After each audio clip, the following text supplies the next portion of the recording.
Hello, मैं हूँ शिल्पा मेहता, आपकी स्टोरी टेलर। और आज मैं आपको ले जा रही हूँ अकबर और बीरबल की दुनिया में। तो एक बार अकबर अपने दरबार में बैठे हुए थे और उस दिन दरबार में अचानक ही मूर्खों महामूर्खों पर चर्चा चल पड़ी। अकबर ने पूछा, दुनिया में मूर्खों की संख्या कितनी होगी? अब सारे दरबारियों ने डिफरेंट जवाब दिए। तो अकबर किसी के भी आंसर से सेटिस्फाइड नहीं हुए। फिर उन्होंने बीरबल से पूछा, तुम क्या कहते हो बीरबल?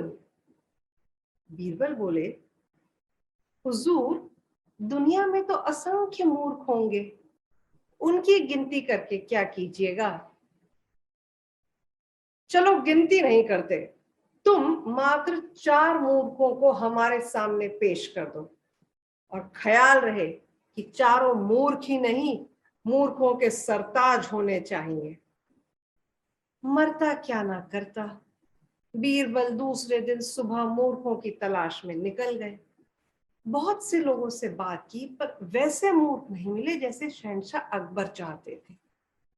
एक दिन वो गांव की ओर जा रहे थे तो अचानक उन्होंने देखा कि एक आदमी खुशी खुशी कहीं भागे जा रहा था।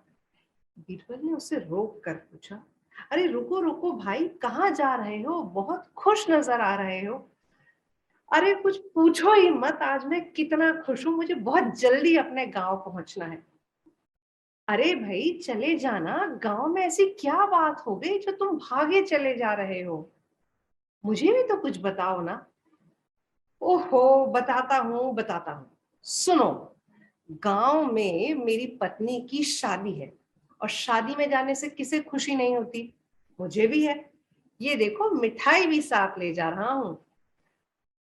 ओह, बीरबल ने मन में सोचा, ये है मूर्खों के राजकुमार। हाँ, इसको तो दरबार में ले जाना ही चाहिए। उसने कहा उस आदमी से कि तुम जो है मेरे साथ बादशाह सलामत के दरबार में चलो। क्यों? क्यों चलूं? मैं क्यों चलूं वहां?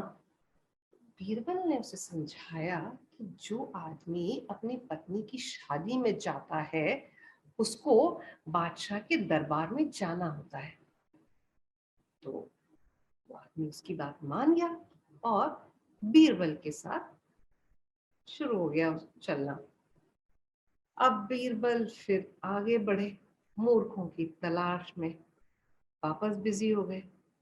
बहुत घूमे घूमे घूमते रहे, तब उन्हें अचानक एक आदमी दिखा जो घोड़े पर बैठा हुआ कहीं जा रहा था और उसने अपने सिर के ऊपर एक गट्ठर उठा रखा था। बीरबल ने उसे रोक करके पूछा, रुको रुको भाई, तुमने ये गट्ठर अपने सिर पर क्यों उठा रखा है? उसको घोड़े पर क्यों नहीं रख देते? उस आदमी ने कहा, वो भाई क्या है ना कि मेरे इस घोड़े ने कल से कुछ खाया नहीं है, तो बहुत वीकनेस लग रही है इसको। अब मेरा ही बोझ क्या कम है जो गट्ठर भी इसके ऊपर रख दूं। तो इसीलिए इस घोड़े का बोझ कम करने के लिए मैंने ये गट्ठर अपने सिर पर उठा लिया। अब बीरबल समझ गए, ये है दूसरे मूर्ख।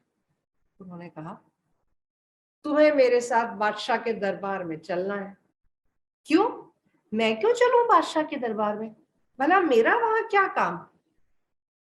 बीरबल बोले, तुम्हें इसलिए चलना है कि जो आदमी घोड़े पर बैठकर घोड़े का बोझ हल्का करने के लिए इतना भारी गट्ठर अपने सिर पर रख लेता है, तो बादशाह जो है उससे मिलकर तो बहुत खुश होंगे। वो आदमी भी राजी हो गया। अब जो है बीरबल दोनों को लेकर दरबार में पहुंचे और बोले, जहां पना लीजिए, दरबार में 4 मूर्ख हाजिर हैं, पर हमें तो 2 ही दिखाई दे रहे हैं, बाकी के 2 कहाँ हैं? अरे हुजूर, आप इनसे मिलना स्टार्ट तो कीजिए, 4 मूर्ख आपके सामने होंगे, इनसे मिलिए। ये जनाब अपनी पत्नी की शादी में जा रहे थे, तो मैं इन्हें यहां ले आया। अब वो व्यक्ति शर्माने लगा। बादशाह को भी बड़ी हंसी आई और दरबार भी ठहाकों से गूंज उठा।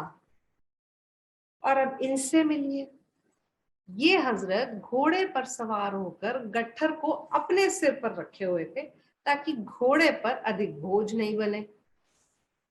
बादशाह का तो हंसते हंसते बुरा हाल हो गया। फिर भी उन्होंने किसी तरह अपनी हंसी रोकते हुए कहा, अरे तीसरा मूर्ख कहाँ है? गुस्ताखी माफ हुजूर, तीसरे मूर्ख आप हैं। हाँ? हम हमने क्या मूर्खता की बीरबल? हुजूर माफ कीजिएगा, हमारे राज्य में इतने सारी प्रॉब्लम्स हैं। उन अच्छे भले कामों को छोड़कर, उन प्रॉब्लम्स को सॉल्व करना छोड़कर आपने मुझे क्या काम दिया? मूर्खों की गिनती कराने का।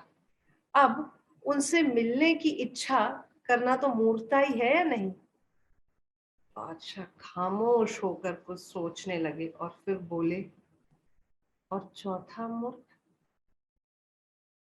वो कहाँ है? तो बीरबल ने फट से बोला, चौथा मूर्ख तो मैं हूं जो आपके सामने खड़ा हूं, क्योंकि आपने कहा और मैं मूर्खों की तलाश में निकल पड़ा। बादशाह ठाका लगाकर हंसे और बोले, वाह भाई वाह बीरबल, वाकई चार मूर्ख एक साथ आ गए तो मजा आ गया। और पूरा दरबार ठाकों से गूंज उठा। मुझे उम्मीद है कि ये कहानी सुनकर भले ही आप ठाका मारकर नहीं हंसे होंगे, पर आपके चेहरे पर एक छोटी सी मुस्कान तो आ ही गई होगी। तो बस हमेशा मुस्कुराते रहिए और खुश रहिए।